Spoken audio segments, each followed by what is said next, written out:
Các bạn thân mến, bây giờ thì tôi đã về quê.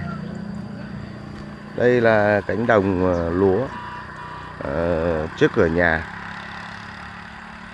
rất là đẹp. Lúa cũng sắp chín rồi. Cái này chắc là mùng 2 tháng 9 này sẽ thu hoạch thôi. Hôm qua chắc là mưa to, một số nơi này, một chỗ là lúa bị rạt đổ hết rồi này. Đổ này là hỏng nhiều này.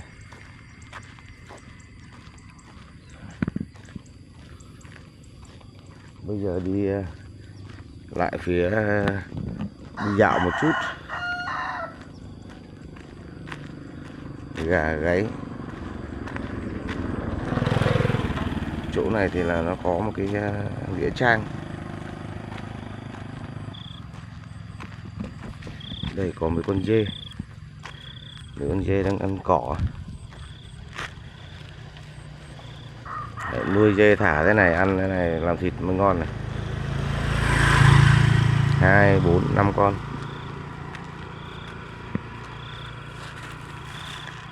Bé. Bé bé.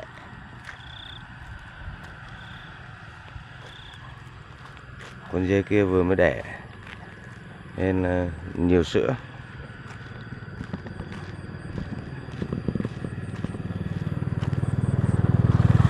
Bên này cái nghĩa trang này thì trong này nó có mấy ngôi mộ. Ở đây có cái ruộng lúa nhưng mà trồng có vẻ là không tốt, lúa không lên.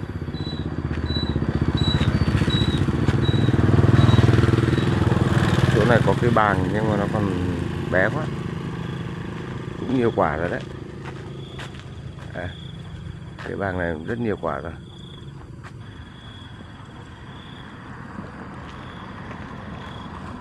Ở đây toàn là cỏ dại thôi, rất nhiều cỏ dại luôn. Đồng lúa rất là đẹp, sắp chín rồi. Cái này nửa tháng, 1 tháng nữa thu hoạch hết thì lại cánh đồng không.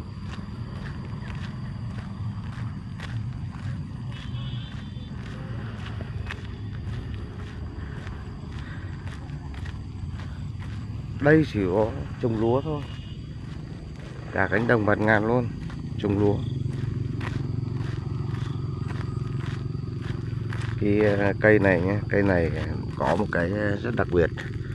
Hồi bé là rất hay chơi thế này. Động vào nó sẽ quắp lá lại, cái hổ thẹn.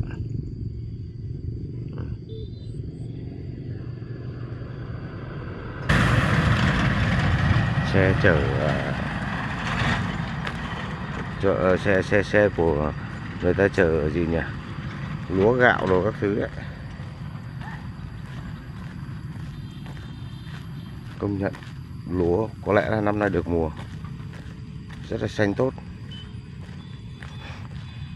Trước mặt là một cái trường mầm non. Hôm nay thứ Bảy cho nên không có học sinh. Không biết được là có đông học sinh không, nhưng mà cái trường này xây khá là rộng, khá lớn đấy. Khuôn viên rất là rộng. Ngay trước cửa trường lại là cũng là ruộng lúa.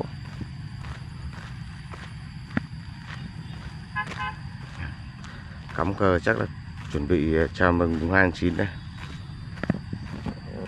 Hôm nay 16 tháng 8 rồi, 16, 17 rồi.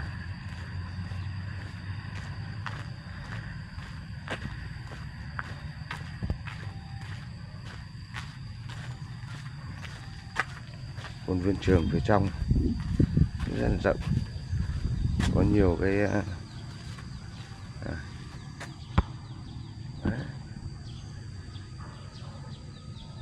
có nhiều đồ chơi lắm, rất nhiều đồ chơi đấy chứ. Ngoài cổng, ở bên trong trường này nó trồng bậc cây bàng, nó tán nó ra tận ngoài đường này, im mát cực kỳ luôn.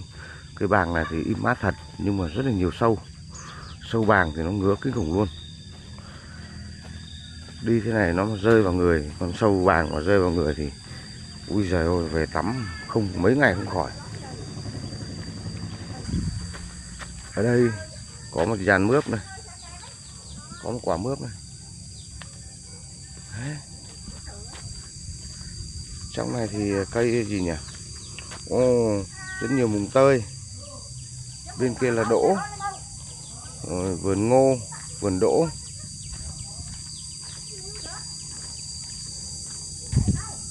Canh tác được nhiều rau cỏ đấy chứ.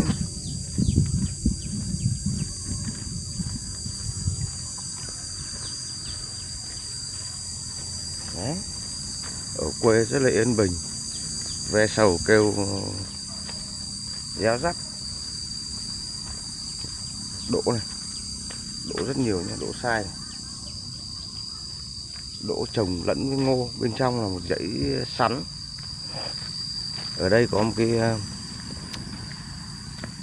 sân bóng chuyền, sân bóng chuyền của khu dân cư ở đây, của xóm này. Chiều lại thanh niên rồi các ông các bà ra chơi bóng chuyền, có 2 sân. Ngoài này cũng là mấy cái ao người ta thả cá hoặc là trồng rau muống. Đây thì đi vào trong nhà ông anh, không biết có mấy cây gì đây to. Ở bên này có cây vú sữa bé tí. Đường làng quê làm bằng bê tông rất là ngon lành.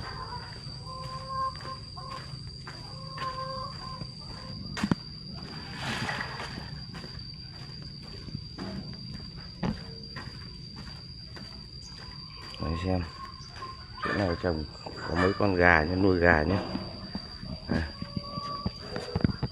Nuôi gà đấy, gà này cúc cúc cúc cúc, nuôi rất là nhiều gà. Gà này nuôi làm thịt nhiều lắm. Cái khu này chỉ là để nuôi gà thôi, tục tác. Nhiều gà trống, những con gà này luộc chiến đấu thì tuyệt vời luôn. Hả? Ừ.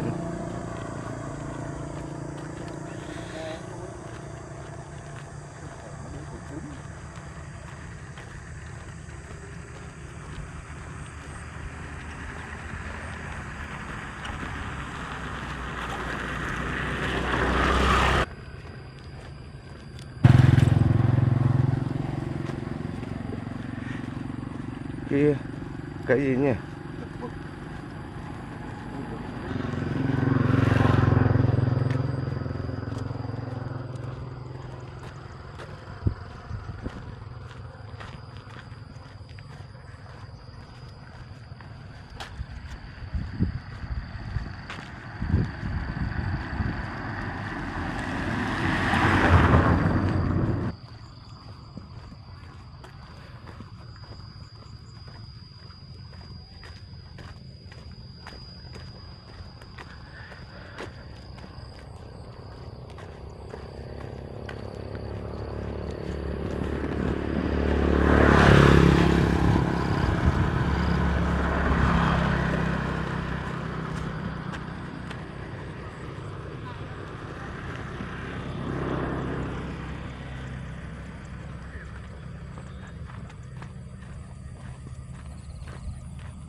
Lúa bị đổ hết này.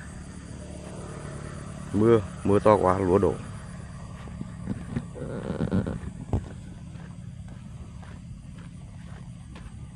Đi thăm đồng, thăm cánh đồng lúa.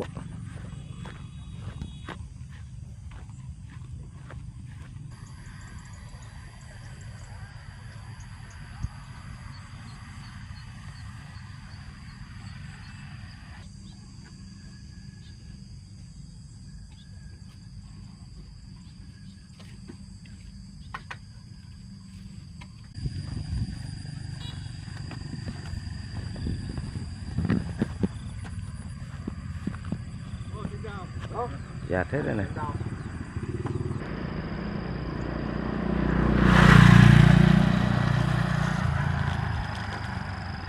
Ngày rằm người ta về đông.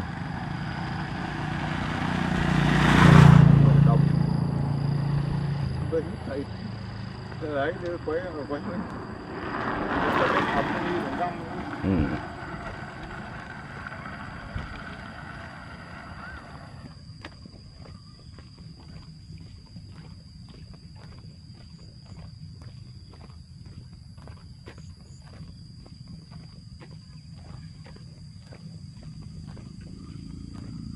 Đùa tốt, nó mới được mua.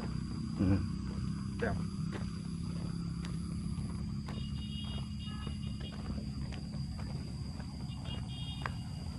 Nước quá mưa rồi đâu, mà có nhiều.